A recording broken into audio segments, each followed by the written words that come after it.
We are so excited to be launching this brand new podcast. We're hoping that you guys are going to enjoy it. It's exactly what the tagline is: Ghost Tours for the Theater of the Mind. The theater of the mind is, of course, radio, or in modern times, the internet. And I don't know how many of you have ever gone out on ghost tours, but they're a lot of fun. We happen to really love doing them. But there's a lot of places you can't go to. Maybe you don't have the means or the time off to go travel to a lot of places, but you still would like to take a tour there. So what we're hoping to do with this podcast, our goal, is to take you to a lot of these locations and take you on a quote-unquote virtual ghost tour. I'm the Bone Daddy, never gonna dig you up. I'll work and no play, makes more to dull boy. History Goes Bump is now going to be solo hosted by yours truly. Hello, you spooktacular people. Welcome to this 317th episode of the History Goes Bump podcast, Ghost Tours for the Theater of the Mind. I am your host, Diane. And I'm your host, Kelly. Wait, what did you just say? I said, and I'm your host, Kelly. Oh my goodness. Wait, what? I guess the cat is out of the bag. Kelly is now going to be joining me as co-host of the History Goes Bump podcast. I'm so excited.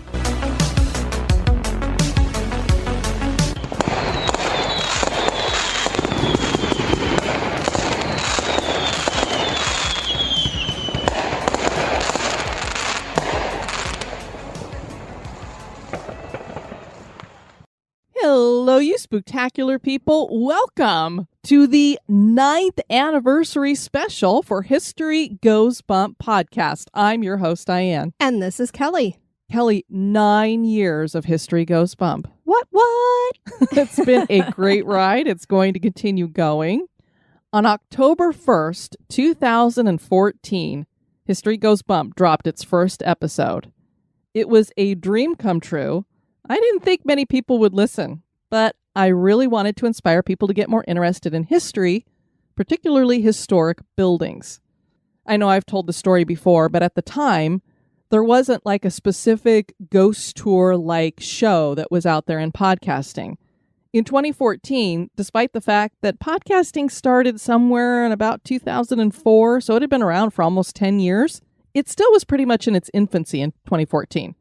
Most people, when I tell them I had a podcast, they'd go, "A what?" It's really hard to believe because that's almost 10 years ago that you would have to tell people, well, it's kind of like a radio show, but you can listen to it whenever you want to. And that's usually what I would tell people. It turns out that more than just my folks and friends were listening to the podcast. Yes, indeed.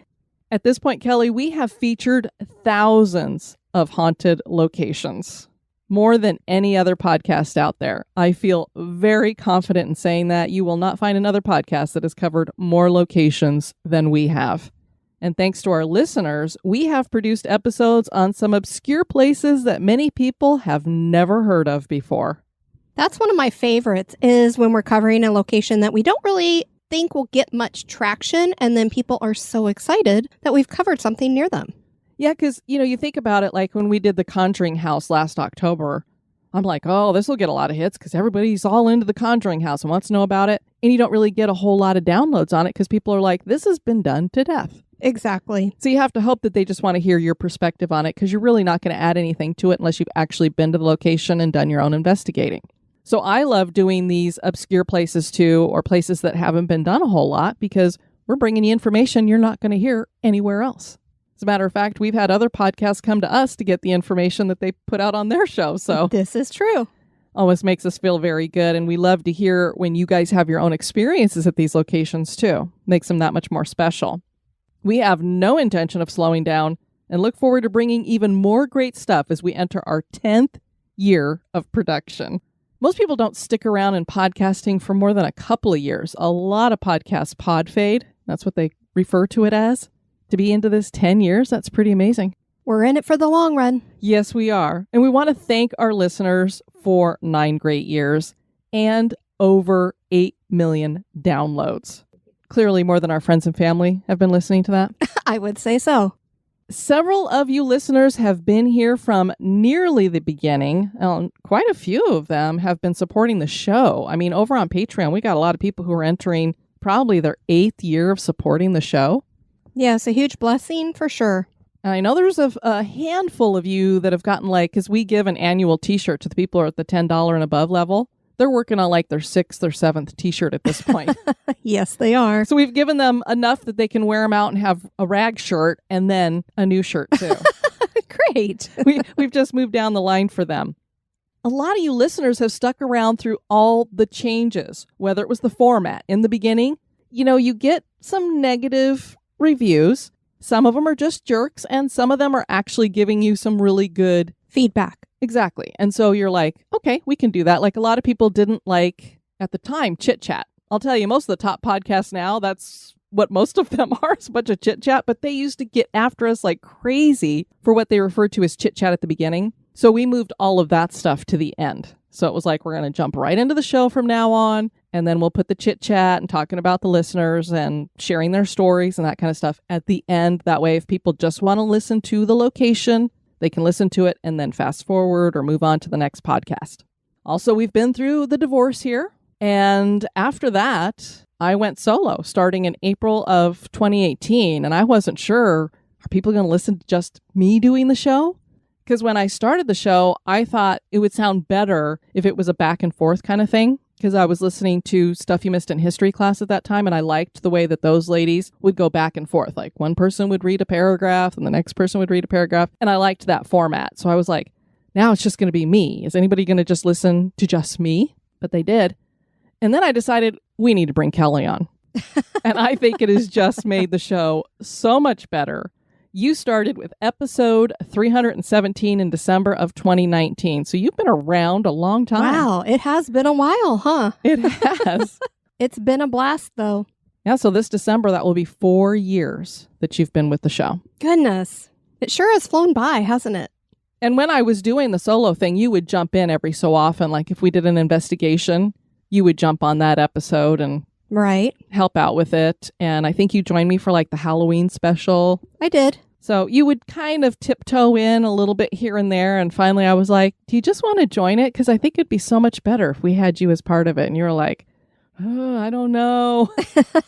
Most people are very shy about getting on a podcast. Well, it's definitely a lot of fun. It's grown on me for sure. And I feel much more comfortable about it now. And one of the things that you also brought to the podcast is commencing paranormal investigations. This is true. We used to be big on the don't tempt the spirits. Now we tempt them in a polite way, polite, respectful way, but we tempt them. Now it's no holds bar. We go on in and we investigate all these places. We've added more content, so there's more episodes for people to listen to. Over on Patreon, we've added more. Now we're doing the Redux episodes, which have been very popular. For a lot of people who would give us some of that feedback early on, this is probably exactly what they wanted. There's no fluff in it at all. It is this location. We don't even have the moment in oddity or this day in history or this month in history. It is just the location. Just the facts, ma'am. Just the facts. That's it. And this last year, now before this year, we were kind of tiptoeing into the monetization with advertising.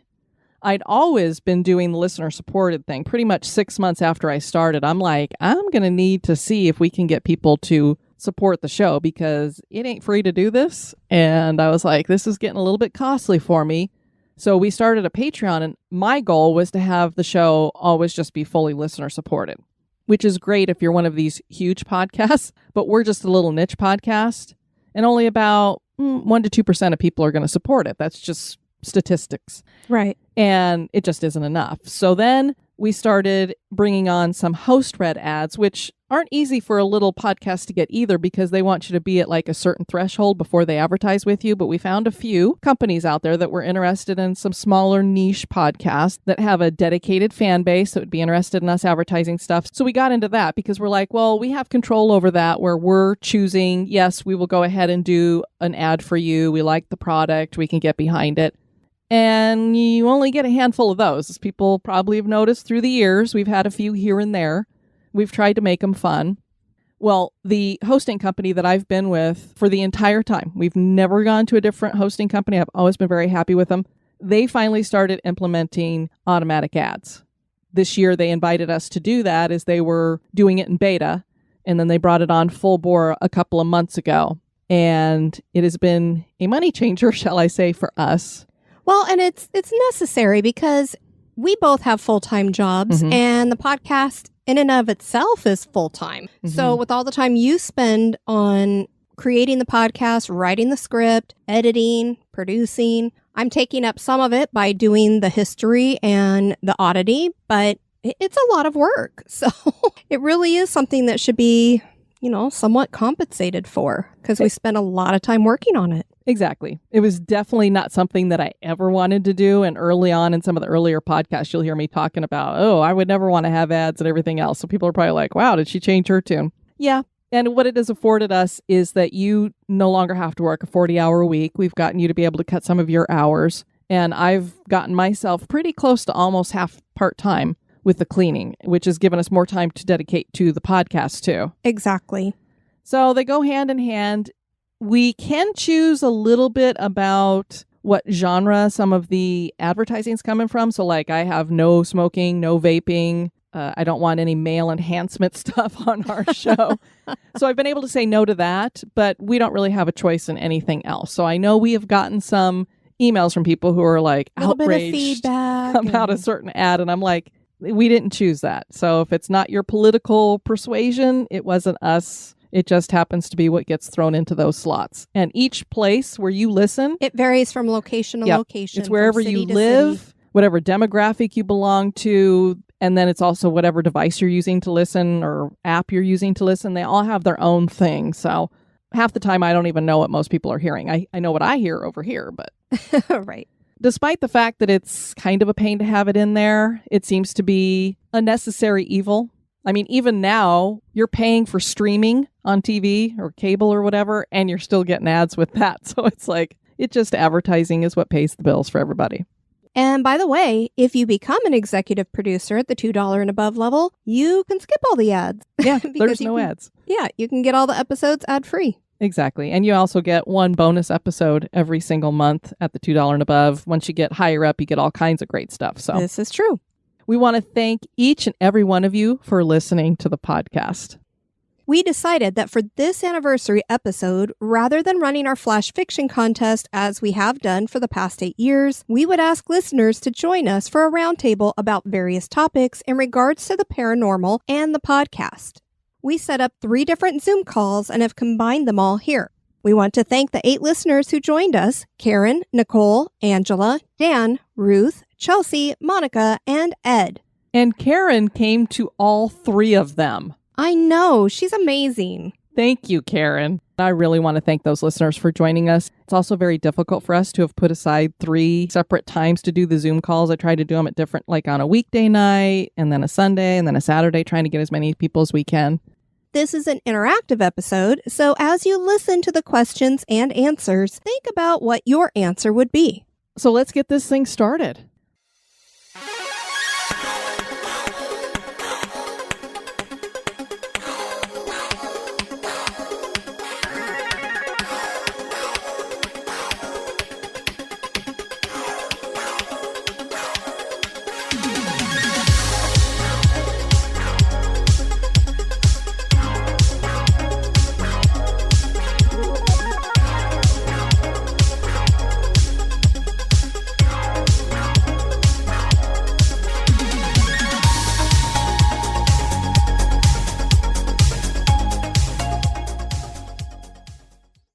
We hear about different stories where people will see a ghost that's elderly, people will see a ghost that's a child, and then sometimes we'll hear about a location where whoever is haunting it will show up as multiple ages, which makes us wonder, do you have the opportunity on the other side to choose what age you appear as? And if that's the case, what age would you choose to be in the afterlife? Geez, I don't know. I guess just whatever age I die. Yeah, I don't. Because I'm always like, when people want to lie about their age, and I'm like, are you ashamed that you got that old? Yeah, that you lived your life.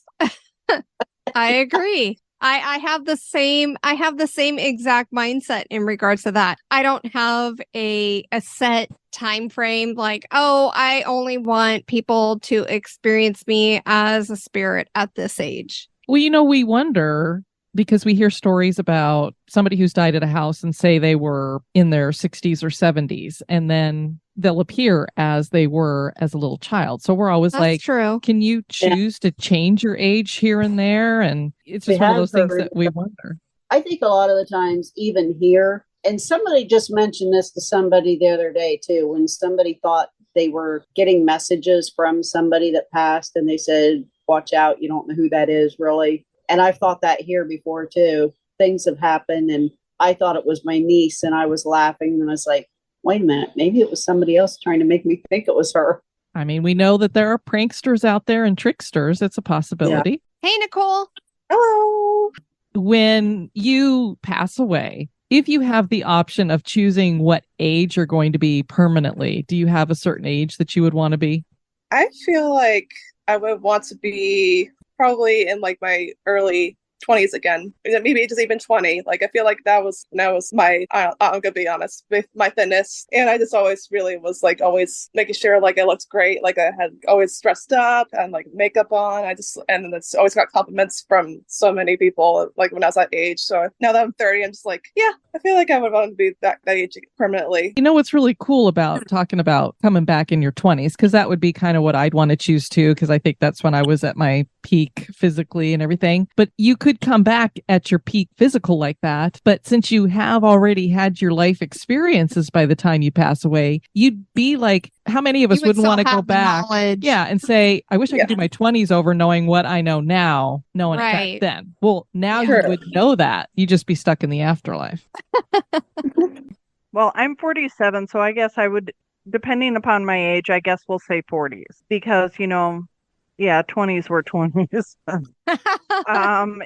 If I'm older, I'd probably want to have the kind of that middle ground, I guess. Let's have maybe my 20-year-old body, but my 40-year-old mind per se. I think that would probably be good because I would like to have the knowledge in my head to have fun with wherever I'm hunting. I think I would choose to be what I was when I was 18 in that, because that was when I weighed the least amount, and that's when I met my hubby, so it was kind of at my best. How about you, Ed? Me? I would probably go back to my mullet days. There you go. Business in the front, party in the rear. Yep, absolutely. Probably in the prime years, between like 15 and 25. The best bod. Yep. Yeah. I actually, when it comes to age, I wouldn't mind just being set where I am now, because I am very fortunate in the fact that I have a face that is kind of a baby face, I guess. I haven't really aged a lot. You don't have many wrinkles. Yeah. So even though I'm in my 50s, I don't really look it. And I feel like I actually have the best body I've ever had right now, which is kind of weird. All right, Chelsea, if you could choose what age you were going to be as a ghost, what would that be? Probably like 21, because I was still skinny. Nearly everybody who's answered this question has wanted to go back to that earlier time where they have it's like your best bod. But then a lot of people were like, but I'd like to have my brain that I have now so that I know my experiences. And so it's like, if you could put those two things together, it would be perfect. Yeah, I think that's pretty much been the answer for just about everybody. Yeah. And it makes sense. Well, if it's the afterlife and it's how I'm making myself appear to somebody, I would still have the brain I had when I died, hopefully.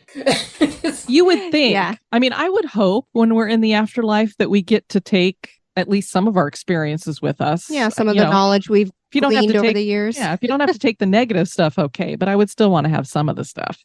Yeah, that's what I'm thinking.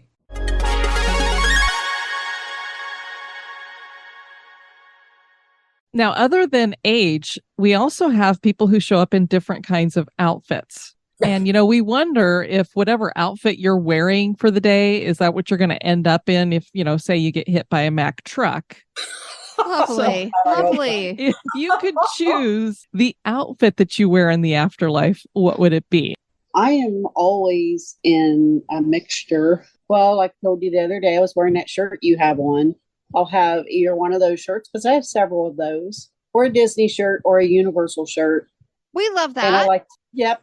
And Yep. I like to mix it up. I say I like to make people's eyes twitch because when you get in some of those groups, the Universal people don't like you to wear anything Disney, and the Disney people don't like you wearing Universal gosh. stuff. Yeah. I mix it up and I wear the wrong shirt to the wrong park. I'm like, I was going to make people's eyes twitch. You know, if I were to choose something, I would say something I wouldn't normally be wearing. For me, I would go to like a Victorian era. Of course, you'd be gorgeous in something like I that. don't. You want something You? steampunk, right? Yeah, steampunk, Victorian era, but I don't want to live in a corset. So Oh, God. A corset for eternity. I think that would be something that you ultimately have to contend with, like that feeling of, just. Yeah, because you don't really necessarily have a body, so you wouldn't feel it closing you I in. would hope not. But yeah, that would, steampunk, Victorian, Mhm. I just want to be comfortable. So either a sweatpants. t-shirt and shorts or pajamas are fine. I'm good for any of that. I just want to be Jammies are comfortable. good. Yeah, no underwire bras. Oh, no. Wearing like a pretty blouse and like jeans and nice shoes. So yeah, I actually think maybe one of us should go for the parachute pants thing because then we No. would have a ghost in parachute pants. I was just thinking of parachute pants. No hammer time. Nicole's like, I don't even know what that means. I've heard what those are. I just know that was not my generation. We're all Well, old. not your generation. Well, to kind of go with my answer before, I think it would match with any of the however I end up. So let's do a flowing light blue, because we're going to get the kind of glowy light blue kind of dress, and we'll go, I have blonde hair, but let's make it long and flowy too. Let's go with that whole Ethereal. flowy, as long as it's light blue, not the white, because I think the white tends to be more terrifying to people. I think a lighter blue would be more calming. So you're Our Lady in blue. Your Love lady it. in blue. Yep. And blue is a calming color, so that would It be a good is, choice. yeah. I think it's going to be that new dress I got, where it has The galaxy? the constellations on it, and a flare Yeah. skirt and pockets. I love it. I saw your post. It's really cute. It is. I'm delighted that it was one of the things that pop up on your Facebook feed, and I was like, and they're sitting there going, and we sell it, and they're sitting there, and we're designed for the educator, so we have pockets, and I'm like, pockets. It's always an important thing. I would think in the afterlife they'd be very important because that's all you got. Yeah, That's basically. true. Ed, what would you want to be wearing? Probably beach clothes, so I can relax and go to the beach whenever I wanted. Well, that- Something comfortable. Exactly. Very good. And then we'd have our ghost wearing beach clothes. I don't think that's ever happened. Has I've anybody never ever spotted one. a ghost in beach clothes? Someone had to die on a beach and haunt. There has to be a haunted beach somewhere. Well, I'm sure. surfers. I'm sure somebody's gotten taken out by a shark or drowning. So, how about you, Monica? Oh, wow. So definitely not like a white dress, because there's so many ghosts that wear a white dress or a wedding dress or a blue, like how many ladies in white have you heard of, Mhm. That's a good question. Maybe I could like wear something that will really confuse people. So maybe something vintage from like the 50s or something. I don't know. Gonna be a trendsetter. So no parachute pants for anybody, or Oh. Maybe just, I have a really beautiful Hawaiian dress with a long, I don't know what you call it, like a long piece of fabric that goes over the shoulder. And it's really pretty. And if I were to have to wear something for the rest of eternity, I would probably wear that dress. nice. I love my wedding dress. So probably 21 in my wedding dress. She's going to be Our Lady in white for sure. Yes. Your Got that wedding like dress is pasty skin to beautiful. go with it. I'd be like Ed, shorts and a t-shirt. I'm good. So I'd be your first, t-shirt and short ghost. There you go. Although I'm tempted to do the parachute pants thing because we have to have a parachute pant ghost. It's some Hammer time. Oh, Diane's a dancer. You should see her. She can dance. My girl can dance. I don't know if I could do the hammer time dance, but Oh, she'd try. I was going to say she'd die trying, but she'd already be dead. So.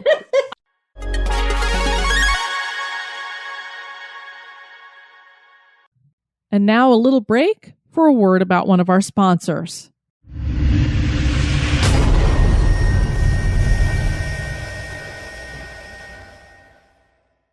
You know, in the afterlife, if you get to kind of choose how you haunt places, are you going to be like a prankster? Are you going to not interact with people? How would you haunt a place? I'm not a very prankster person. I'm just too nice for that. Like I won't mind like if someone does it to me as long as it's in good humor. I'll laugh about it. Be like, oh, that was funny. I would feel too bad about doing it myself. So I feel like if I was haunting a place, I would be like make myself known very clearly, so I wouldn't like scare the crap out of them. I'd be like, this is me. Hi, sorry, like, I'm bothering you. Like I'm just letting you know that I'm here. Let me know if that's a problem.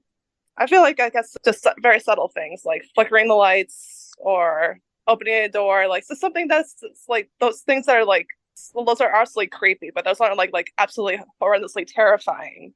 I would think to somebody. Yeah. No, just doing things that are kind and helpful.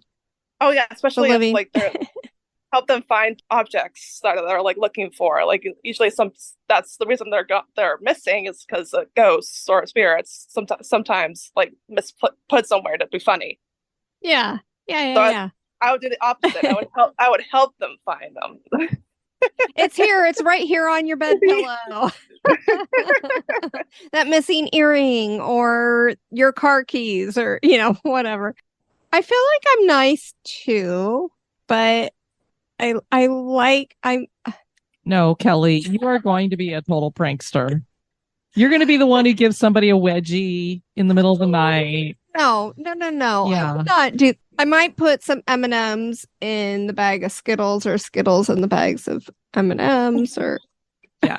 As somebody who has suffered at your hands of pranking, I know you will be a prankster. It's not horrible stuff. Karen, what would you do? I think I would be mean, maybe. Like I'm not. I'm not gonna I don't nice. see that about you at all. Well, if you could always choose to exact some revenge. That's what I'm thinking. If I die before Keith, because he's always so adamant about ghosts don't exist, but yet he'll go around telling people the stories of stuff that's happened in the house. But he swears he doesn't believe in them. So I'm going to do stuff to him to say, now do you believe me? Well, I get that, but I don't necessarily think that is mean. You're just making a point. Yeah. I would come across as a prankster because I would do things like, I want the snacks. So the snacks would be disappearing. And then I would watch people who would be like, did you take the last brownie? Did you take it? I said I wanted it. And I'd be the one who took the last brownie. Yeah. And then I would take the first and the second and the third. And, in the afterlife, you don't gain weight. So you can eat whatever the heck you want. Only, hopefully you can eat because we don't know. Can you eat in the afterlife? That would really Yeah, I don't know. Yeah, definitely. Are you going to be one of those mischievous spirits like me?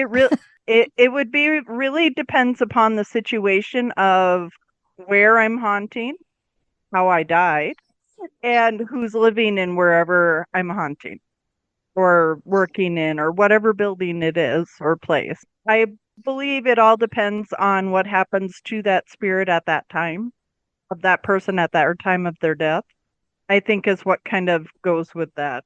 If we get to choose, then we'll see. And it really depends. I'm a firm believer in angels, so I probably will be I'm going to be more of an angel than mischievous spirit. But it all depends upon the certain. Yep.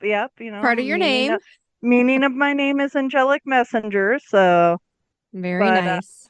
I think it all depends upon the circumstances. Oh man. If I was a spirit, I'd either be a child or a little youngster, like super young, and just going around and just terrorizing the crap out of people. Just trying to flicker the lights or go and, poke someone or, just random laughter in the middle of the night or something like that. I'm not 100% sure, though. Well, it depends on where I am. I mean, let's face it, if they used to laugh at me at work because if the place was a mess, I would leave it for so long and then I'd start cleaning. I think I'd be a reverse poltergeist. They'd be sitting there going, why are my books suddenly in alphabetical order? It's like... That's funny. Or my wardrobe is suddenly filed in by color. Yes. You would be a helpful ghost, maybe in a way that people really didn't want you to be that helpful. Yeah. Probably. Who wouldn't want that? Me, if I was a ghost, I would definitely screw with people. You got a lot of time to pass. So, yeah, I would have fun. I would move things around, tap people on the shoulder, run away, all that fun stuff. I would give Zach Baggins a reason to scream. There you go. That would be fun. That's good. That's good death goals. Instead of life goals, it's good death goals. Yeah, I think he screams a little too much, so I'd be like my dad when I was a kid. If you want to cry, I'll give you a reason to cry. Yep, oh, there you go. Something to cry about. Yes, sir. Wow, Ed, you just started a trend here. We've got death goals, and we'll give you something to scream about. That's right. How about you, Monica? I think I would definitely be a prankster. I like to have fun and, I don't know, have a good time. And I like when the people around me are also happy and having a good time. And I don't know, I just think it'd be super fun just to mess with people. But also bring a positive feeling, definitely not a scary feeling. But I like, do we get to choose that? Do you ever wonder? I mean... If you get a particular assignment, like you need to do this or you need to do that. No, I don't want to. I don't want to be a scary prankster. I want to be a sweet and funny prankster. Yeah. And like, does our circumstance when we pass on have something to do with who we are in the afterlife? Or can you change your mind? I try to be helpful, but I'd probably be a prankster. Honestly, yeah.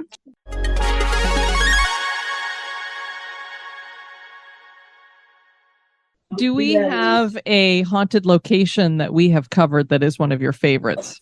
Prospect Place from Trenway. Prospect Place. Hang on 1 second. Prospect Place. Yes.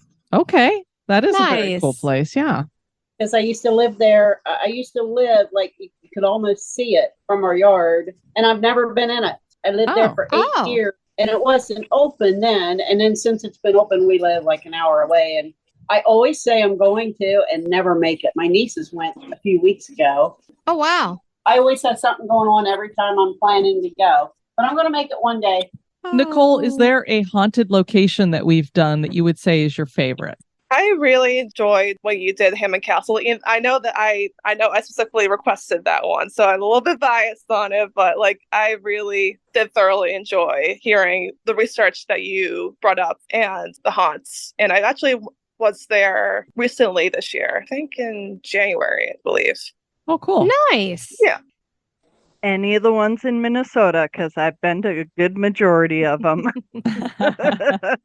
Except I have not been inside Four Paws. I have been on the outside, and I'm heartbroken over how they are letting that building rot. And I just don't understand it. Being outside of it last year, I could feel the spirit of the building itself isn't liking it itself. And then the inn owner at the inn I stayed at, he said that even inside, he felt the dread and the sadness of it decaying inside and the mold that's growing inside. And it's like, I didn't like that. So that's so sad. It is so sad. It's common for most haunted places, of course, but when you have a historic building like that you could actually preserve, I don't understand why the company who owns it isn't doing that. But I really, otherwise, I love all the Minnesota ones that you guys do, and because, Minnesota girl, but any of them, I just sit back and just listen and pretend I'm there visiting. Ooh, that's going to be a little bit. I listen to you guys every now and again during work, but I really love the fact that you guys go over putting in the whole picture of the place that you are. I don't know if you've actually been to every single one, I but wish. from Yeah, not even close. Just what a I've few. noticed, it feels like I'm actually in there and experiencing the haunting firsthand. So I just want to say thank you for that, and you guys do a great job. Thank you, Dan. Well, thank you. Yeah, we do try to paint that picture of what it looks like architecturally and interior as well. I'm glad that you appreciate that. Oh, I am totally tempted to go back to the art museum where Okay. that was where those little statues from Nigeria were letting me know they wanted to go home. And oddly enough, when I told the Dusant about it, she said, "Oh, I've heard worse." Yeah, I've heard stranger things, it's just Stranger things than little statues want to come home with somebody? wanted to go back. They wanted to go back home. Oh, they wanted to go back to their home. Yeah. Gotcha. Yes, in Nigeria, there were these little statues That's right. were given to a woman if she gives birth to twins. I don't know how our museum got them, but that's the distinct impression I got. Wow. I haven't been inclined to go back, but if I was a ghost, I wouldn't mind going back and doing things like rearranging the paintings or something like that just to mess with people. Yeah. How about you, Ed? Do you have a favorite location that we've covered? Yeah, I'm just going to go local because I enjoy the Hannah House. I just think it's a neat location with a lot of neat history. And it's about 5 minutes from my house. Nice. You are very similar to other people as well. They all like places that were, that are right within driving distance for themselves. And what's interesting is whenever we do an episode like that, I'll tell Kelly, nobody's heard of this place. It's just not going to be a very popular one. I don't know if we're going to get very many downloads. And we get the most comments on those. Mm-hmm. Yep. So I'm always like, I love doing the ones that are obscure because there's like 10 people that'll start commenting on it and going, "Oh my gosh, I've been there. That's right down the road from me. I'm so excited." And it's like, oh, okay. Yeah, it's not the same old that everybody else covers. Yeah. When you come through Indianapolis ever, I'll make sure we get a tour and the whole 9 yards. You need to get up here. Excellent. We will be working on it this next year. 2024 should be more traveling for us. This year was kind of the year for that. So we're going to make up for it next year. Yeah. Awesome. Monica, how about you? Do you have a favorite? I do. You did one on the Hornet in Alameda, California, and the USS Hornet. And I live in Alameda, and the Hornet is a big. It's our pride and joy here. It is stationed. It's in a harbor down the street. And it's really funny because they have like Boy Scouts will have sleepovers on the Hornet, and they kind of play it up, but they also have events on the Hornet. They have a New Year's Eve party, and they have wow. Yeah, it's an event space too. And I've actually been on the Hornet and felt some really heavy vibes, like really strong. I had to get out of this one particular room. So, Chelsea, do you have a favorite that we've covered? Wait, did you say my name? Amelia was talking. Say my name. Say my name. Yep, we did. Loftus Hall, I think, in Ireland. That place is so cool.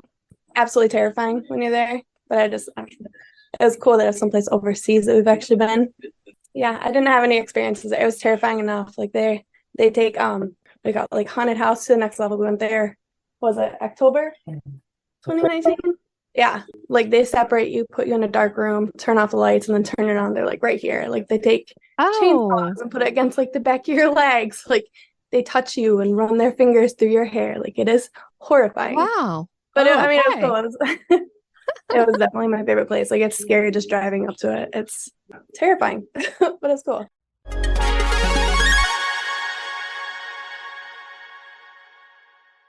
Do you guys take comfort in hearing ghost stories, or when you're watching a paranormal investigation and people are getting evidence, does that give you some comfort because you know that there must be something after this life? Absolutely. Since I've had experiences all my life myself, almost every day, it's just like proof. Like there's so many stories. Like, of course, some of them might be made up, but I know that some of them are genuine since I'm a believer. And the ones that are like, particular ones that are like have people who have passed over, like loved ones I passed over who are like coming back to send a message in some way, that really like assures me that it's not over for us when we're gone. There's something afterwards, and then we'll see whatever loved one has passed before us when we are gone. And also, actually, my cousin, she's actually had experience herself that she told me when my a great aunt actually was passing from breast cancer. She saw my grandfather on the foot of the bed waiting, probably like an hour before she passed. So I'm like, yeah, that really helps solidify it for me. It definitely gives us comfort. I feel like with everything that we've experienced since we started doing investigations, all it does is strengthen our belief in the afterlife. I always love hearing stories when people have those experiences. How about you, Karen? I know it does, like, does go on everything, but sometimes it gets frustrating because I seem like I've seen so many. I've seen them all my life, but I don't see my loved ones so much. But I have a couple times, but only for like a split second. So you have had some experiences that way, though. I've seen Dad twice, and it was only for like a split second. The night that he passed, I was very, very pregnant and very upset, obviously. And I had went off in another room by myself and was laying on the couch sleeping. And I woke up once, and he was just standing there in the doorway just for a split second, and then he was gone. But I could tell the way he was holding his arm. He was missing his left hand, and he always held that arm kind of up in front. He was standing there holding that arm.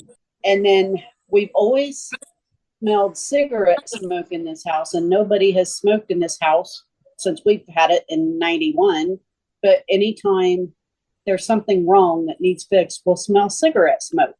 And my dad smoked, but he hadn't for like the last 10 years of his life. But I always say it's either him or the woman we bought the house from, her husband, one of them, watching over the house, or us. Anyway, we had electric problems, and our neighbor is an electrician. He was out here working on it, and the kids and I were sitting in the living room in the dark, and I looked up, and there was my dad. Just for a split second, holding his arm up like that. I was like, yeah, Dad, we got the message. We got Donnie out there working on it, because we had been smelling that cigarette smoke. And then while Donnie was working on it, the windows were open and Donnie smoked. And Katrina was like, wait, I smell cigarette smoke again. I was like, no, that's Donnie. Oh. That time it was Donnie. He's outside the window smoking. I know for me, it has always brought me comfort when we've either captured some evidence or I hear you guys telling your stories of experiences you've had, because I'm like, we can't all be hallucinating that, and it has to be something. And there are so many stories that we've heard from listeners of a family member that they have had some kind of an interaction with, whether it's actually seeing them or having something that they were attached to, whether it's a butterfly or, a piece of jewelry or something that shows up that just is kind of that nod that, yes, I'm still here. You just can't see me. So one of the things I tell a lot of people when they've lost someone and they're like, I feel like they're still here. For example, I have a really good friend and her husband just died of a heart attack, and she hadn't gone back to the house for probably the last 2 weeks. And so she just has now gone back to the house and all of his stuff is there and everything. And she's got to start going through it. And she says, it feels like he's still here because all of his stuff and everything is here. And I just told her, I was like, he is still there. He doesn't have to not be there just because you can't see him. He is there with you. I have no doubt about it. And it's just those experiences that people have had that I'm like, it's so nice to know that at least the way that I believe and the evidence that I've seen, you don't just take a dirt nap when it's all over. No. Yes, it is something that gives comfort. As a child, I had an ability, as I call it, to talk to the angels. Again, living up to my name. And because of that kind of feeling that I had as a child, I've always felt in tune with spirits and things of that nature. So I also grew up with a mother who was a nurse, and she worked hospice. And when she would have, she would have to take me as her only child at that time to work with her sometimes. So if she'd find out someone was passing away, she would someone needs to hold their hand. She'd sneak me into their room. So here I am at 4 or 5 years old holding an elderly person's hand as they pass, that type of thing. So I've known from very young and of that feeling, yes, there is something there. It is a comfort because I've had, knock on wood, the good and the comfort experiences. I've had some scary experiences, but as I've grown older, I've learned to kind of close that part off because it was the scary experiences. But yeah, it is a comfort. Yeah, sometimes I do. Just because the ones mostly about family members coming back in dreams or just odd things that happen. When a family member's involved, it's always cool. It makes you feel good and makes you feel like someone's watching out for you. The day my uncle passed away, I think I told you in an email once, clipboard came off the wall. I in the remember city. that. Yeah. It was just, I was in a room with no windows, and so there's no reason that should have came off the wall. But yeah, I knew. At the same time, I was like, I went ahead and went home. It was cool but unnerving a little bit at the same time. Yeah. Yeah. Gives you hope that there's an afterlife. I think it depends on the story because sometimes they're not so good. They're kind of scary. And then other times, it's, someone's grandmother visiting them or their old friend visiting them. Yeah, I did. I don't know if you remember, but I had my friend Dave came to me in a dream maybe a few months ago. Yeah. And that was really, I do feel like I've seen that person. After I have one of those dreams, I do feel like I just saw them. So yeah, that is comforting thinking, oh gosh, they're still with me. And maybe that was actually them, or maybe it wasn't. Just always have taken comfort in the fact that, well, that means something about us gets to go on. We don't know exactly how that is. Just we're joking around about what you get to wear or what age you're going to be, but it's comforting to know that I'm not just going to be taking a dirt nap after all this, that there is something else after. How about you, Chelsea? Yeah, I think it's definitely comforting. It's definitely, like you said, it can be scary. Mm-hmm. And then my best friend, she lost her sister to suicide back in 2016. And for a month or two after that, her sister, at least once or twice a week would come to me in dreams and be like, tell Rochelle I'm okay. She's not ready to hear from me yet, but let her know that I'm in a better place. So I think it can be comforting, especially my best friend who just has struggled so hard with there being nothing after death. It helped her a lot. She actually had another friend come to her on a day she was struggling either months or a year later. And she's like, God told me to reach out to you and tell you that everything's going to be okay. She hadn't heard everything about the situation, and she told her details that she wouldn't have known otherwise. So I just think that there's definitely some comforting aspects and people visiting and reaching out from beyond. So, because it's hard. You don't just want to think that people don't exist after they die. Yeah. Right.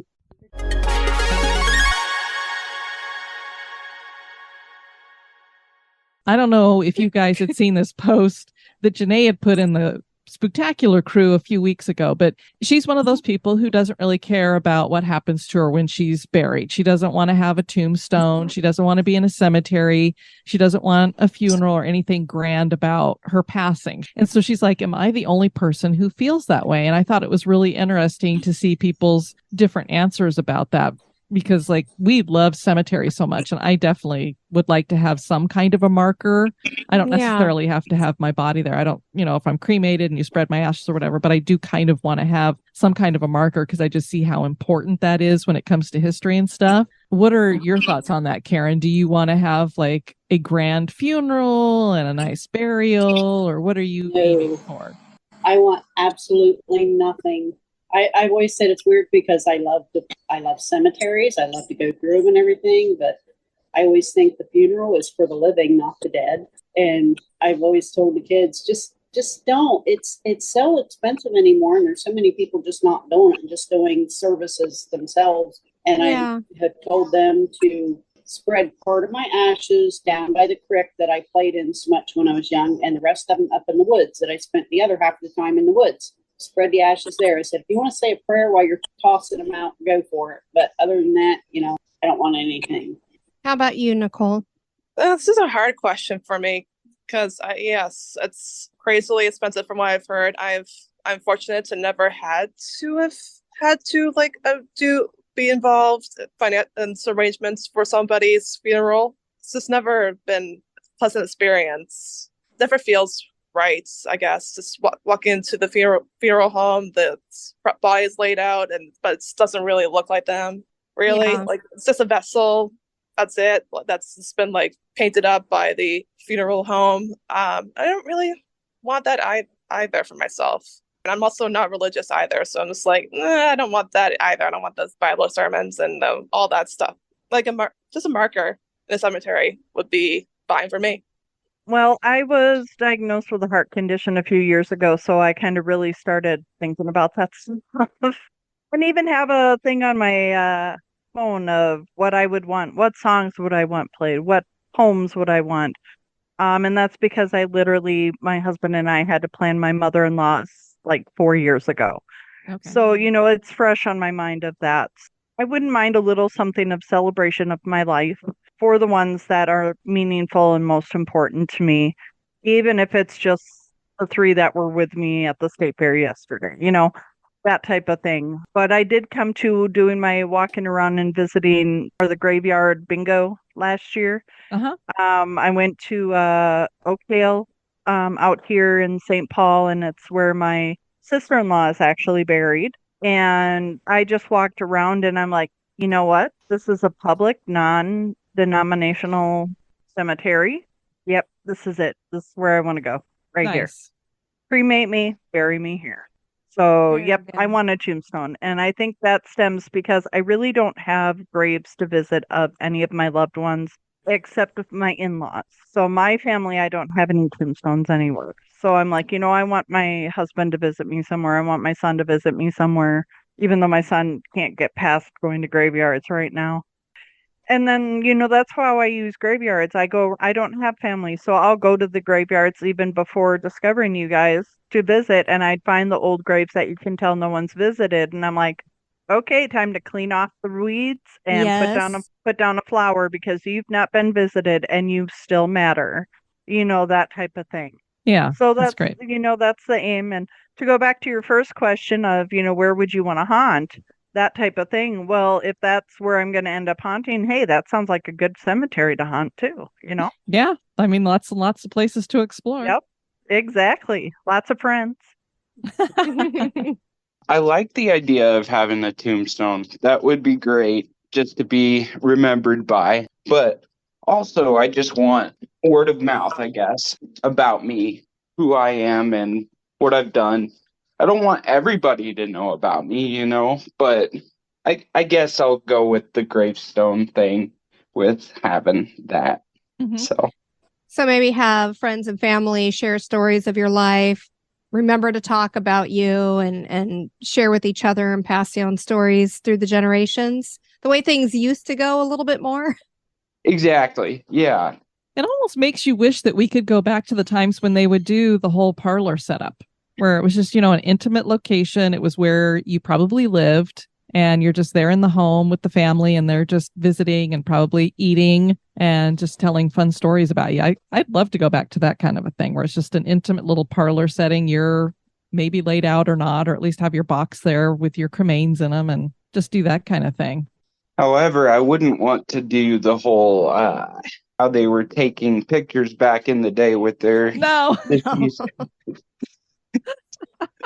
I mean, some people might like it. I know I wouldn't. Yeah. No, Please don't take stage picture me. of me dead. No, here, stick her on a pole. Proper eyelids open. Oh my gosh. We have a whole book on that. Yeah. It was a different time and they had different traditions. Well, unfortunately, that was maybe the only picture they ever had of somebody. True. So, yeah. I'm afraid I gotta save up for it because right now I have my husband Jack's ashes sitting on my mantle with his Boston Red Sox hat on. Very nice.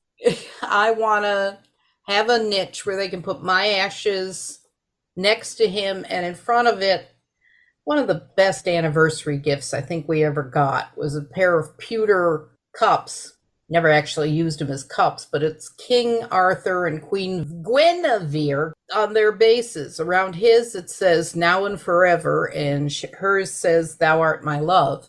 I just want to put those in the niche and see, who knows, 200, 300 years from now, they'll be going, oh, this was a important grave offering. And I'm like, whatever. Love it. These were some important people. Yes. How about you, Ed? Honestly, I don't want anyone to spend a lot of money on a funeral because there's better things to do. Spend money on. I always feel that funerals are more for the living. I would rather be happy everyone got together with a potluck, keg of beer, bottle of whiskey, and sat around, had a great time. That's really about it, maybe a headstone for the kids to go and visit, but I don't want anyone. No one should go broke over a funeral. I feel the same way about weddings too. No sense spending a bunch of money on a wedding either. Spend that money on a honeymoon or an experience. Go make it a kind of a fun event, but not a lot. I wouldn't mind being plopped in the ground with that tree planted over you. So you're feeding the tree. Yep. Feed the tree, worms going in and out, the whole 9 yards. Let them. Circle of life. That's right. How about you, Monica? So I know it's probably totally illegal and impossible, but I always wanted a Viking funeral where they and we live on the San Francisco Bay, and so there you go. There might be a place in Oakland. There's not enough police, so I'm assuming you can get away with a lot of riffraff there. Push me out on a boat and then light it on fire. Yeah, I mean, there's forest fires every so often, so maybe they'll just think, oh, it was left out to a boat. Yeah. But people have boat sinking parties in the Oakland marina. Oh, wow. All right. But I feel like in reality, since I probably can't have a Viking funeral, there is a place I want my ashes spread in. It's a place called Montana de Oro in Los Osos, California. And it's one of my favorite places. No headstone or anything, just put my ashes out there. And then people who my kids want to visit, they can just go out there. It's a beautiful trail by the ocean. I have always wanted a kegger for my funeral. I don't want it to be sad. I just want people to have a party. So I want an all-night rager. Nice. There you go. Sounds good. How about you, Chelsea? I'm kind of with Ed on the whole coming back as a tree thing. Don't spend a lot on my casket. I'm just going to rot. It's going to be disgusting in a matter of months or days. So yeah, give me a pine box. And my great-grandparents actually kind of have a bench in the cemetery where people can go sit and visit. So, I mean, I like the idea of that, where it's kind of their own little nook. So I would love to have something like that. I don't need anything grand. Definitely. I don't love the idea of being cremated because I'm just terrified. Those stories you hear of someone that wasn't She's not quite dead yet. Yeah. So it's if you do cremate me, at least let me decompose a little bit first to make sure. Yeah, I don't hate the idea of an urn. It would be comforting to have someone's ashes, I guess, nearby. So, Tommy, I guess that means that Chelsea just wants to be laid out on the couch for about a month before you do anything. Oh, can you imagine the smell and the stain? That liquid. Oh, she could go out in the trailer, I know, we got the pop-up all out there. I can just go lay out there. Prop me up. Now we know why you were designing it. Yes, it is my not so grand funeral, or my resting place. In terms of funeral, I don't want a funeral. I want, everyone else said, something happy. We did a memorial for my sister-in-law's dad last year, and it was a potluck, and everybody just got together and shared happy memories. So I don't want people crying over me. I want people to, remember all the stupid stuff that I've done or all the trouble we got into together. I definitely prefer that over sitting there just bawling your eyes out in front of a stuffy old service. And it's, not my vibe. So for sure, one party.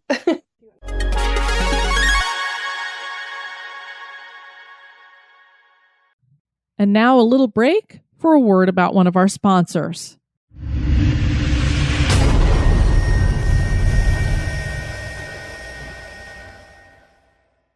When it comes to what is a ghost, we love asking people this question just to see the variety of answers we get. Of course, there could be more than one answer to it as well. Angela, if somebody was to come up to you and say, what do you think a ghost is? What do you answer? an unnatural but natural phenomenon. It could be mist, it could be just air, it could just be a ball of light. Very good. How about you, Dan? I usually just say, go watch the TV show Casper. That's good. There you go. Not really. Honestly, I never really understood the term ghost. I don't know if they're family members. I don't know if they're, I'm one of those skeptics, but I still am interested, Not sure exactly if it's angels or demons or kids just running around the place and wreaking havoc.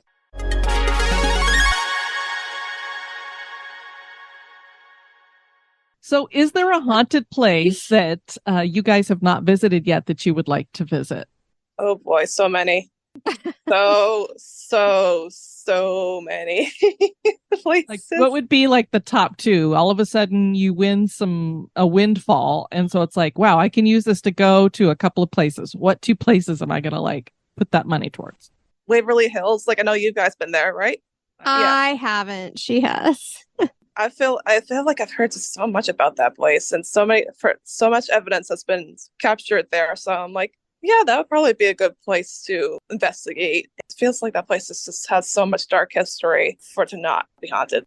Trying to think, there's definitely places in Salem that I have Salem's very familiar to me, so I've grown up there. But there's definitely places I haven't really fully explored. I probably went to the witch house once when I was a kid, and that was it. So I would want to go there as an adult and explore if that place actually has some spooks, which I think it does, because since it was one of the judges' houses, I believe. So it definitely has some bad energy for sure. That's definitely up there too. How about you, Karen? As far as where I would like to go, I don't know, Prospect Place. I definitely, it just seems weird since I lived right there by it for all those years and still never been in it. I want to see that. And one of these days, not a place, but not a house, but there's a cemetery near us with the horseshoe grave. And yes. My daughter's been there and I've never been to it. I just want to see it because it's just weird because there's actually that horseshoe on the gravestone. Mm-hmm. I've been to the church for yard sales and still never went out to the cemetery to look at it. You were too busy shopping. Yeah. Covered so many locations. But is there one that you've just been dying to go to and just haven't had the chance to? I mean, for me, definitely would be a castle over in Europe because I've never been in we have things that we call castles here, but I've never been in an actual real castle. And I would just love to go and investigate a castle because there's got to be, when you've got thousands of years of history in a place, yes, you got to have so much activity going on there. Yeah. I'll go along with that as well. Every single time we go someplace, oh my goodness, Cassie, you're so cute. Every time we go anywhere to do an investigation, it's always my new favorite place. So there isn't any one particular location. I'm always excited to go experience any new location. And of course, yes, castles, going over to Europe and everything that we can experience there would be amazing. Oh gosh, I guess the town of Salem is the first one that comes up. I would love to. I just want to go walk around. I know it'll be overwhelming. I'm a witch myself. So I know it would be overwhelming but powerful. So that's the first one. There's a great woman over in England, I think she is, that you can watch a camera. I used to watch it when I used to work a third shift job. Watch for her on a live camera that they used to have. Those cameras you can watch. I don't remember where it is, but just roam that castle would be absolutely wonderful, or any haunted castle, would be absolutely wonderful. I'm good with any castle, period. Yeah, I would love to visit I would imagine probably they all have spirits. They're all probably haunted, yeah. If I was going to go to a place, I've actually been working around this area for a little while. Jerome, Arizona. Oh. Yeah, from what I remember, they have a lot of haunted hotels, and then also Flagstaff, Arizona is supposedly pretty haunted with their hotels. downtown. I'm hopefully going to be able to check that out sometime soon. So that would definitely be the next stop. Nice. Have you looked into any, particular tours or places where they're open for investigations, or just something that you haven't really pursued yet? Not as of yet. I've just heard really good things about it from a friend who's actually been, and he just told me to check it out when I'm in the area. So that's nice. Yeah. We're actually friends with the woman who runs the Flagstaff Ghost Tours, and she's excellent. So Susan Johnson, I believe, is her name. She does a great job. She actually joined us on an episode that we did on Haunted Flagstaff and talked about a lot of the locations there. So there is some great stuff. And I know Jerome definitely has the Jerome Hotel that's got all kinds of ghosts there as well. How about you, Ruth? Well, actually, I'm hoping at some point to get down the Genesee Park Trail, only because I used to work with a woman named Natalie who was always walking her dog there, and she said you would always see the guy, they call him the backpacker. He apparently was a troubled young man who took his life down by the Genesee River, and people see him on the trail. He essentially has a 60s style hair, beard. He's wearing like a green jacket and a backpack with jeans and hiking boots. And apparently you see him, he walks past you, big as life, because she used to see him. She said she used to see him all the time when she was walking her dog down there. And he goes around the corner and then he's gone. Huh. Wow. That's kind of cool to see him multiple times like that. Yeah, and apparently it's a loop, because he would go down, I guess, the same path and then round the corner. Just residual. Interesting. But as talking about your different things, there's this guy with in a 60s outfit with a backpack. I mean, it's different. Right. Yeah, that's true. That's true. Mm-hmm. Ed, how about you? What haunted place would you like to visit you haven't been to? Well, the first one I'm actually going to in like a week and a half. I'll be in San Diego, so I'm doing the Del Coronado Haunted History Tour. Nice. And, Excellent. I didn't think about a haunted history tour with them until you guys did a show about it. So awesome. You inspired that. So thank you. You are welcome. The next place would probably have to be Trans-Allegheny out in, West Virginia, I believe. That's someplace I've always wanted to go. And then the Mansfield prison. I could probably give you a long list and you'd probably have to cut me off, but just about any prison out there I would love to go to.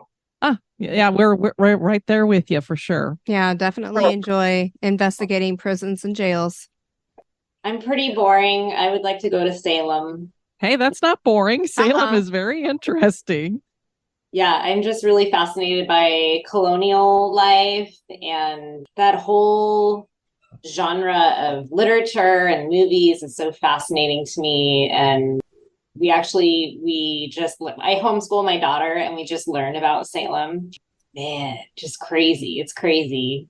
Just the group think, and they don't know if they were actually hallucinating or if they were making it up. Like, it's just this huge mystery. And so also the history of the town looks really cool. Maybe Jamaica. You guys covered Rose Hall, right? I feel like I remember you debunking the whole Annie. We want to make it over to Sleepy Hollow too. Just that, I don't know. The story has always intrigued me so much, and it's just so old. I've never made it over the East Coast. Like, I love history, and I've somehow never made it over there, and it bumps me out. So.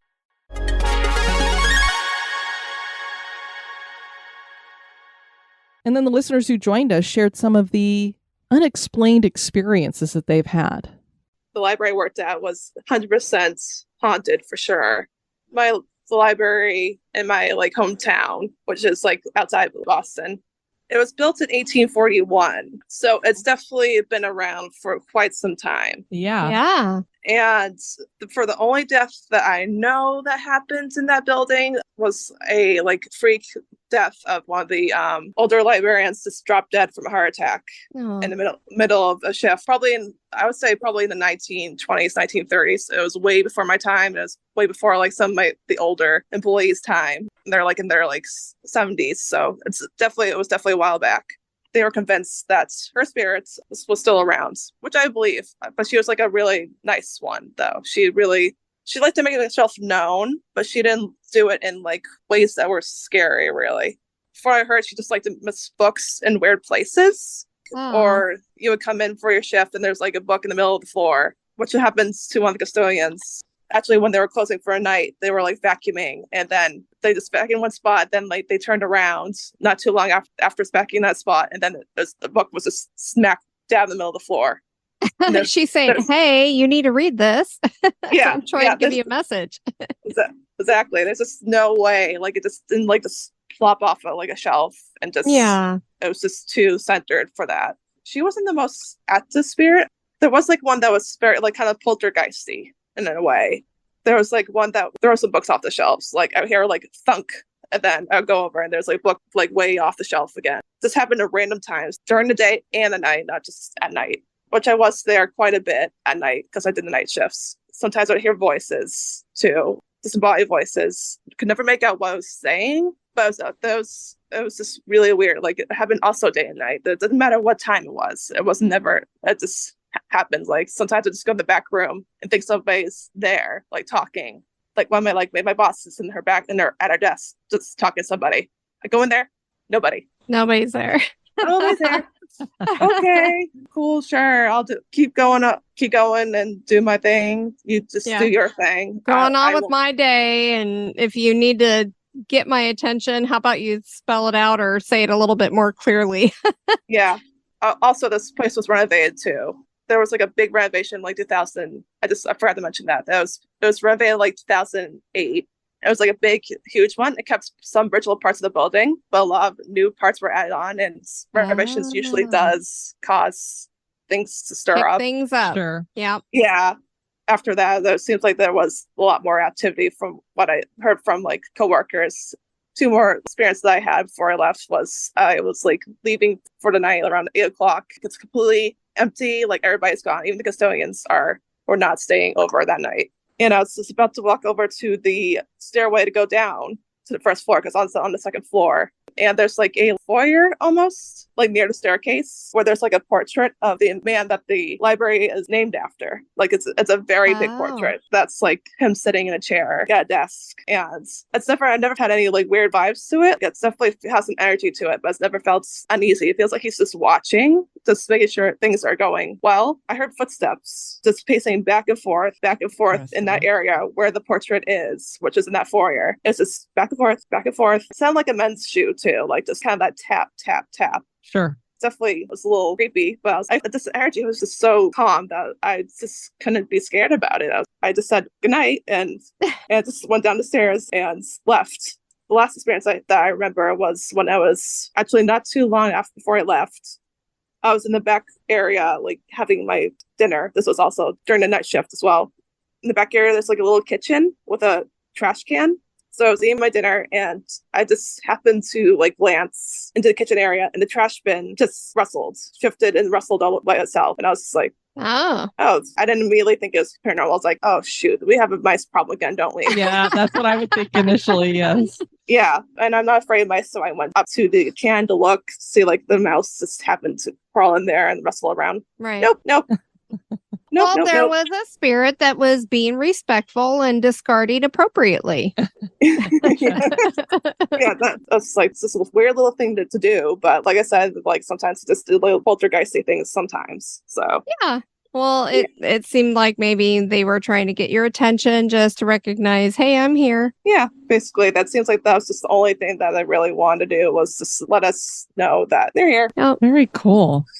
Just this week, one of my cousins was posting stories about our grandfather, Grandpa Bailey, and he always smoked a pipe, and I swear, I am rationalizing it that somebody walked by my house smoking a pipe, but I definitely smelled pipe smoke. Which is pretty unique. About it. Yes. It's pretty unique these days. I mean, you might smell cigarette smoke or cigar smoke, but pipe smoke is different. No, it is. That's why. Yeah. That's what my sister said. She said, "Well, that's odd. People don't smoke pipes anymore." So, Well, and yeah, especially if they're out walking, just taking a walk. Most people don't take a pipe with them.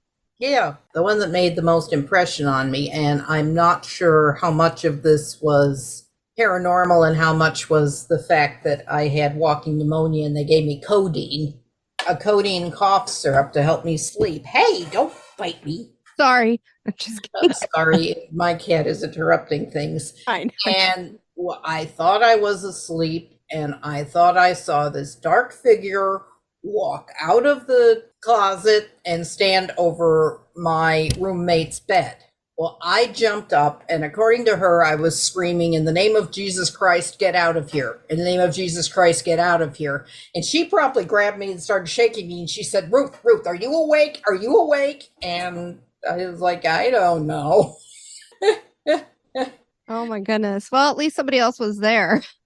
Well, that's it. And the next one was when, Mary Rose was coming by cesarean. So what they do in that case is they put a nerve block in the back of your neck, and you're a happy little head floating away. And I swear I saw my father with the biggest grin on his face standing behind the doctor when they pulled her out. Wow. Nice. I mean, that's very cool. After that, I've just had a couple of things like, my first cat, Eldar, sometimes comes and sits on top of the refrigerator because that was his pride rock. Aw. And I've had dreams about Jack. So, yeah, it's nothing as interesting as some people have had, but it's there. Karen, your house has got to be one of the most haunted locations we've ever heard of. Can you just share a little bit about the stuff that goes on at your house? I mean, Karen, I'm about ready to come investigate your house. Even though we say don't investigate where you live. So I know you have doors that you've shown us open and close on their own. Yeah, you've heard most of them. I don't know if I've ever told you what I always say is the funniest one. It happened a long time ago. I got to make sure I get the series of events straight. But I was just telling my nieces about it here a couple weeks ago. I used to babysit my two nieces, and my one niece was like kindergarten. Her daddy would bring her here like 6 a.m, and the front door is full glass, so you can see straight into what I call the portal. It's the portal because when you come from the front door, to the right is the dining room, straight ahead is the basement door, to the left is the kitchen. And we've seen the most ghosts just walking through there. Oh. And so he yeah, it's just always an apparition again, whatever. Like, yeah. Diane and I are like, but it's like, I've always just called it the portal. They would get here at like 6 a.m. I got up just a little before they got here and came down and went through the portal, went to the bathroom, and then I heard them in there at the door. So I come out of the bathroom and come in to let them in.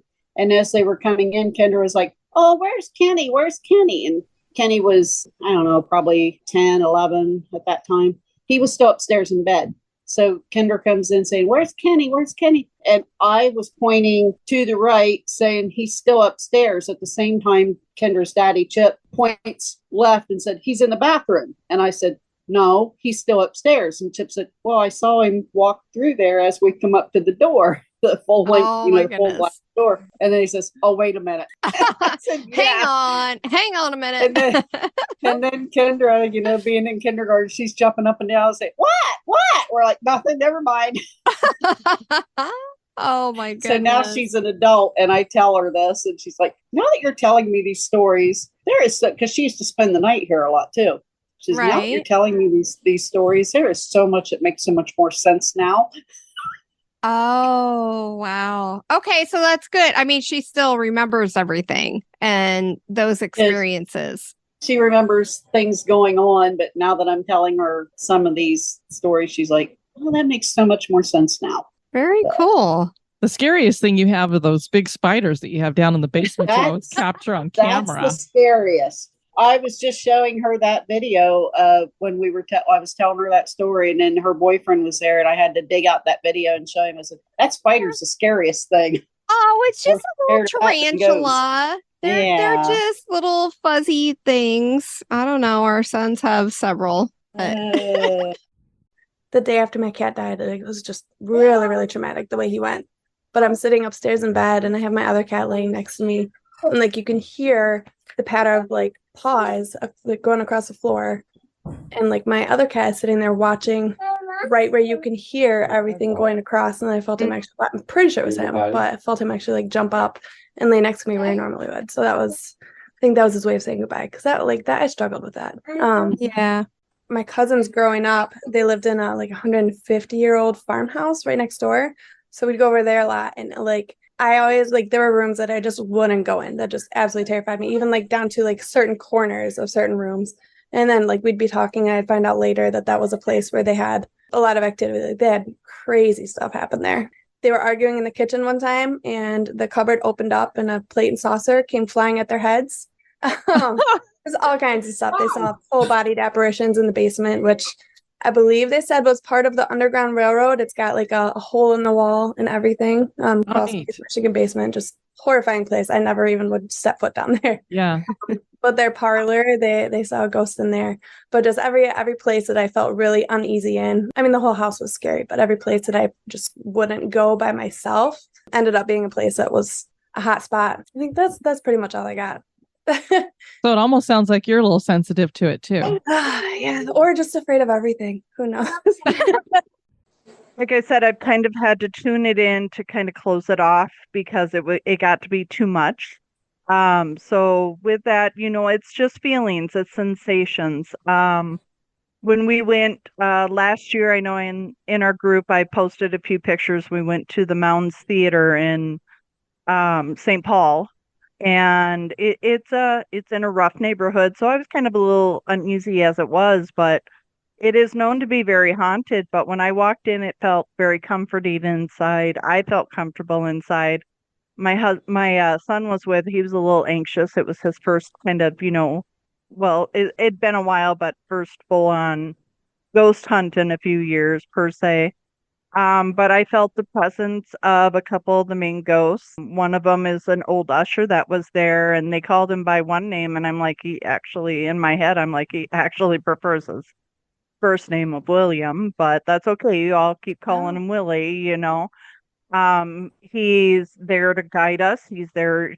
He likes us being here, and I told them that. They're like, does anyone feel anything? I'm like, yeah, he's fine. He likes us being here. He's here. Just feels like being quiet tonight. And then we went up to the projection, and the projectionist was also one who haunts up there, and they're like, he usually will give us a sign if we do this, and they did their thing, and I'm just sitting there, kind of keeping it in, trying not to snicker. And I'm like, it's not going to happen. He's sitting outside. He didn't feel like it tonight. That's awesome. He's like, no. Right. There was a woman who felt uneasy, and it's like he doesn't like her for some reason, so he's stepping outside. Wow. So it's like I already knew that, and I even told my son, he's not in here. He's waiting outside for us to get out of his space. He's like, he ain't feeling it. But that's kind of the most, experience I've had lately. So I want to say my first one was when I was pretty little. I was probably about 5 or 6. And me and my brother were playing something on the floor, like a board game or something. And we both saw a shadow fly out the window. Oh, wow. Wow. Oh. And he looked at me and said, did you see that? I was like, yeah. And we were trying to think maybe it was a plane, like a shadow from a plane or something, but it was in the house and then it was outside of the house. So wow. Kind of weird. And we lived in the middle of nowhere. Like our house wasn't old. Our house was built in 1978. So it wasn't very historic. But we lived in the country, and it was previously it was a shooting range. I don't know what it was.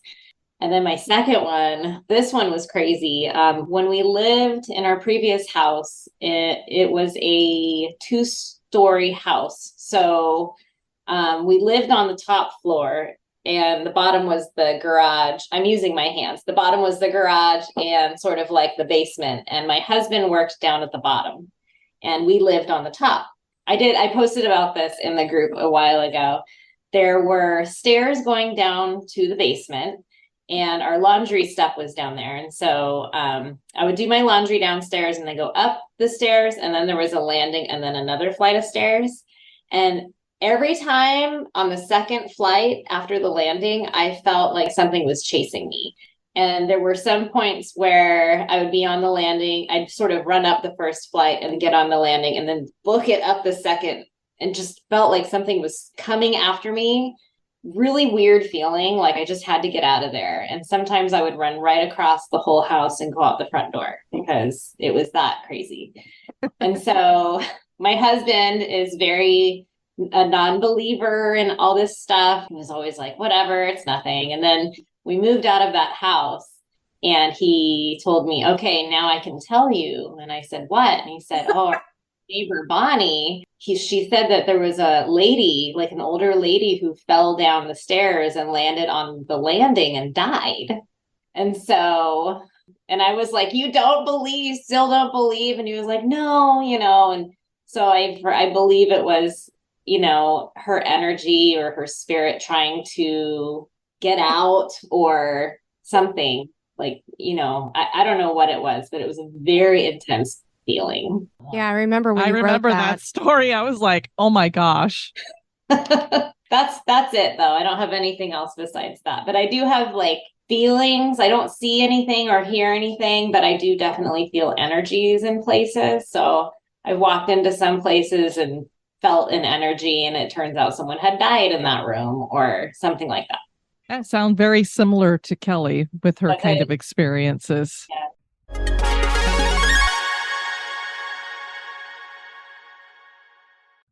And now a little break for a word about one of our sponsors.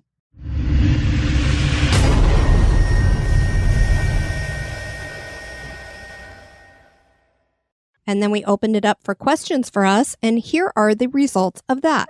Yeah, what's your guys' favorite location? That we have covered? Or not. Maybe one that's on the list. When anybody asks me about, what was your favorite episode that you've done, I always say it's like the most current one because that's what I'm working on. Oh, I literally just got done yesterday going through, you guys have probably noticed that we've started auto ads on the podcast because it's just one of those things that you end up having to do. Well, we have to manually go in and put the slots in. And so I had to go back through all of the episodes. And then I was like, well, while I'm doing this, I should probably make a master list. And then I have where the slots are at. And I was just like, wow, I forgot we did that one. I forgot we did that one. I was like getting excited. I'm like, I'm going to have to listen back to our own thing. I really like doing the ones like about Lucille Ball because I love talking about the old Hollywood type stuff.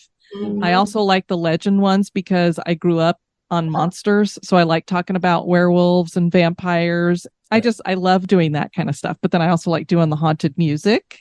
And then there's just so many locations. I have such a hard time. I just love them all, really. And for myself, I just love the investigations. I love going and experiencing things. Probably my most favorite is the Squirrel Cage Jail that we did. The Hamilton County Jail was a close second with that. All the devices that we had that were going off, and then having that experience with the SLS camera when I got in the shower in the one cell. And the two spirits were in there with her. Oh gosh. I'd be out so fast. I only felt a couple cold spots. They looked like they were groping, but it was very entertaining. I think you just got molested. I know. I'm sitting there going, should I be upset? Or oh gosh. Yeah, I mean, we definitely like jails because I don't think we've ever been in a historic jail without it having some kind of something going on. I think it's just because there's so much energy linked into jails because they're very lonely places.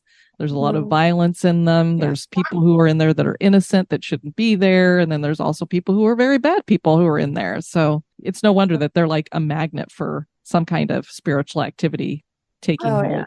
I forget where you were. I think it was a hotel, but I think my favorite was you guys having to sing row, row, row your boat and all those nursery rhymes over and over again. Oh, that was in St. Augustine. Yeah, it was this little haunted house. My our nephew was coming out, and he had never done an investigation before, and he bought some equipment, and he's watched Sam and Colby. So he wanted to do like what they do. And at first I looked at the jail in St. Augustine, and it was going to be like $100 per person. And it was going to be like a group thing. And I was like, I really want his first experience to be something that's a little bit more private. And so when I was looking at the different things they offered, I'm like, well, this one just says like a haunted house. It's from the 1930s and had no other information about it. So I'm like, well, hopefully something will happen. Let's do that, because I could rent out the whole place just for us. And that has been one of the most active places we've ever done. And yeah, I don't even know. We just decided, well, you know what? What happened is we had gone to a cemetery here in Orlando. And one of the things that we had done, it was like a group investigation at the cemetery, is we had sung Twinkle, Twinkle, Little Star. And we'd gotten activity in the nursery section of the graveyard. Some spirit, we're thinking it might have been a child ghost, who knows, turned the flashlight on and off on command and did it while we were singing. So we're like, well, if there's kids here at this house, let's sing a nursery rhyme and see what happens. And wow, that was very inspiring, because everything went crazy. And then we just started singing every kind of nursery rhyme we could think of. So I have a feeling that from that point on, they're probably suggesting to people who are investigating there, try singing some nursery rhymes. You might get some more activity. And with as wrong as Ring Around the Rosie really is, truly, if you know the meaning behind the song, that was definitely a favorite. Yeah. And I think it was because we were literally going around the table while we were doing it. So we were doing the Ring Around Rosie thing. So I think it was just really entertaining for the child ghost. We get a lot of activity with the children, I think, because we just go in. We don't really want to have a negative experience. So I love the Villisca Axe Murder House for that reason, because we were getting a lot of interactions with kids, but prior to the interactions, I just was drawn to go into the room where the girls had been sleeping. And so I went in there and I was just talking to them. I was having a conversation with them and asking them what their favorite games were, because there were some toys in there and some games and so forth. And I went to sit down on a chair, and I literally thought the chair was probably about 3 inches higher, the seat, than what it actually was. So everybody else was out in the family room, or the kitchen/family room. And all of a sudden you hear Kelly fall into the chair, and then I start laughing. And from there on out, the girls were so interactive with me. They were turning the flashlight on and off on command. They were using the dowsing rods with me. Great. And I just told them, I said, well, I'm laughing at myself, so I hope you guys are laughing at me. Yeah, it was like it broke the ice as she broke her tailbone. Yeah. It was okay. I'm okay. Monica has asked, what was our most memorable haunted experience? Well, that actually was pretty much one of mine. For you? Yeah. Although I think your close second would probably be Henry. Well, yeah, seeing a shadow figure, because we were down in the wine cellar and sitting in chairs. When they say blacker than black, I mean, there was no light whatsoever. And it really was blacker than black. And I saw him go walking past me, and I'm watching him like this as he crosses from left to right. And he literally backed up, bent down, because I was sitting in a chair, and looked at me. So that was pretty bizarre. I go between two of them. One of them is at the same location. So, I mean, I really want to get back to McPike Mansion, especially now. I think you can actually go into the first floor of the house. In Alton, Illinois. Yes. The reason why that one was so memorable to me is it's an experience that I've never had anywhere else. I haven't heard other people have had it, but they said that the spirits there manifest as colors. And I thought, that's the craziest thing I've ever heard of. What are they talking about? And then that's what happened, is I saw what seemed like, for me, it was just so weird, because I felt like I was enveloped. It was like all the way around me. It was almost like purple. It was just like my head just went into a purple cloud, I guess you could call it. And it kept swirling. Like it was small, and then it would get really big until it was just covering everything. And then it would fade out, and then it would swirl up again. And I was like, maybe I'm just seeing things because it's really, really pitch black in here, and my eyes are trying to adjust to something. And I'm not somebody who really talks a lot. I'm actually very introverted and stuff. And so I was like, well, I'm not about to say anything. We had a woman who was a shaman who was sitting right across from me, and she was kind of leading the investigation. And she said, oh, I see that Gertrude has joined us, and she manifests as purple. Well, the minute she said that, then I was like, oh my gosh, I'm seeing something that's purple. And the minute I said that out loud, then Kelly said, I can see it in front of you too. Well, I had been seeing it, but again, I don't usually verbally say anything. I don't speak it out into the space, because I don't want to influence anybody's, mind. Yeah, their experience. And then also, sometimes, the mind's a very powerful thing. So I was just kind of sitting there watching it and going, okay. And then the girl next to her said, I see the purple in front of you too. And they couldn't really see me, but they knew where I was sitting. And I was like kind of to the side to them, in front of them. The minute I heard, I was just like, oh my gosh, so this is really happening. And it went on for like 15 minutes. So it wasn't like just some quick little thing. And I mean, I was just sitting there just amazed the whole time going, I don't know, is this a spirit in front of me? I didn't try to reach out to it or anything. I just, enjoyed that. So that's one of those things that I've tried to have happen at other places. And the only other place that I came close to having something like that was at the Villisca ex-murder house, when I thought that I saw kind of a purple something manifesting up near the ceiling. And Kelly and I both saw what was like white streaks. It's the only way I could describe it, shooting across the top of the ceiling. It was just weird. I thought it was something that, my eyes were playing with me because it was dawn. And so I was just getting used to the light. Then the other experience that would probably be my most memorable was when we were at the Exchange Hotel and I got touched, because I mean, if you get touched by something you can't see, it's pretty wild. And it was so funny because I thought, this is the worst investigation we've ever been on. We drove all the way up here to Virginia and nothing has happened the entire evening. And then we went out to where it was this old train depot that was on the property. And unfortunately, they had to stack a lot of the dead soldiers from the Civil War up in there because they didn't have anywhere else to put them, because they turned the hotel into a hospital. So, of course, there was a lot of energy in there or whatever. I was just like, gosh, I can't believe what a wasted trip this was. We couldn't even get the dowsing rods to do anything. So I'm like, there is nothing here. And then all of a sudden I was standing towards the back of the group and towards the front of the depot. So there was nobody behind me. And I just had that weird feeling like this static ball touched the back of my head, and almost like it kind of grabbed it and then just moved down the back of my head. And I just felt this weird, like, the only way I could describe it was like the static electricity all around my head. And I mean, I couldn't help but say, something's touching me, because I was really freaked out, because I'm like, what is going on?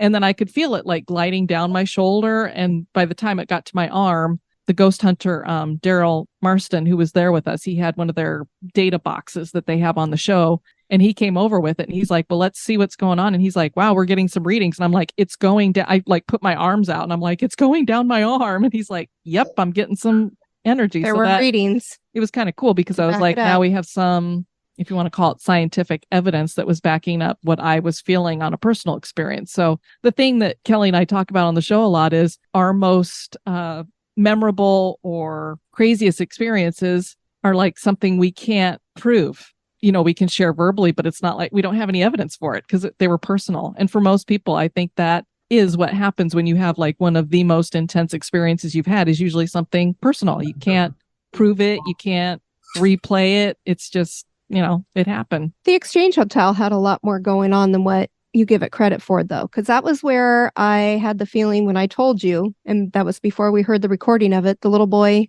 under that desk. Well, that's true. Going, that's like, true. Teasing. And I told Diane that before anything happened. And then we walked into the other building. That was in the kitchen and the servant quarters, basically. We went into the actual hotel. And that's when Ray said, hey, you guys, come here. And he played this for us. And did you guys hear anything? He said, I have an EVP that I want to play for you. And Kelly had already leaned over to me and she said, this sounds crazy, but I feel like there's a little boy under this table who keeps poking out and sticking his tongue out. And I was like, okay. Just like messing around. I'm like, this was early on. I was like, maybe this is really happening. Maybe it's not, but I'll make her feel better. Okay, whatever you say. But you got the recording on your recorder. Yep. And was it Myra got it on her recorder? Yes. So what happened is we go into the house and the guy who was leading the whole thing goes, will you guys come in here and listen to this EVP really quick? And what do you think? And so we're listening to it. And clear as day to me, sounded like a little kid going, meh. Like he'd be sticking his tongue out and going, meh. And I'm like, well, it sounds like a little kid sticking their tongue out. And I'm thinking, holy cow, Kelly has just told me that she felt like there was a little kid under there sticking their tongue out. And then I'd had my recorder sitting right there. So then I went back to the spot where that would have been and listened. And sure enough, I'd caught it too.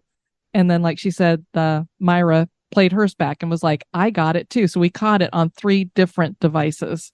And that's also where I didn't put 2 and 2 and 2. together. This is when Kelly was in there, she felt like she could smell gunpowder. She tasted iron in her mouth. Copper. Yes, copper in her mouth. And your ears were ringing so bad you had to actually walk out of the depot. And I wasn't thinking about it because with the gunpowder smell, I was just likening it to, the little cap guns, little red strips that you could hit with a hammer or you could put in a cap gun. When you pop it, it makes that scent. And so I asked Daryl if that's what gunpowder smells like, because I really didn't know for certain. He said yes. And then later on, I got the copper taste in my mouth, and I thought, because I'd been using my dowsing rods, and I thought, this was like during COVID when it was fairly new. And I'm thinking, I know I didn't stick my fingers in my mouth after holding my dowsing rods. Like, that just would not happen. And then, I have tinnitus anyway, but it was to the extreme that it was making me nauseous, and I had to go outside because it was just so loud. So after she started telling me all of those, I went, wait a minute. If you're smelling gunpowder and then you're tasting copper and your ears are ringing, it sounds to me like a cannon went off near you, a gun went off near you, you're smelling the gunpowder from that, and if you're tasting copper, maybe you got shot by something, and that's why you're tasting like the blood in your mouth. And so she was like, whoa, but we didn't think about it till after we'd already left. And because you didn't even, I don't think you even mentioned. I hadn't put them together, and I don't think I told you each bit of it. Yeah, I don't think you told me till the next day that you had tasted copper in your mouth. Yeah, and I went, what? Wait a minute, that's like blood. That was pretty cool. So it was a cool location. She's like, but Kelly. At first I thought, this place sucks. She did.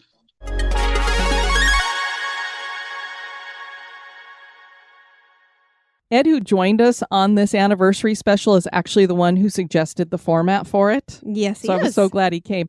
Two of the best parts of this special, death goals, when we were talking about how you want to be remembered. Yes. And we'll give you something to scream about instead of something to cry about. Yeah. Kelly, here's to 9 great years. Looking forward to a great spooky season coming up here and year. Cheers to that.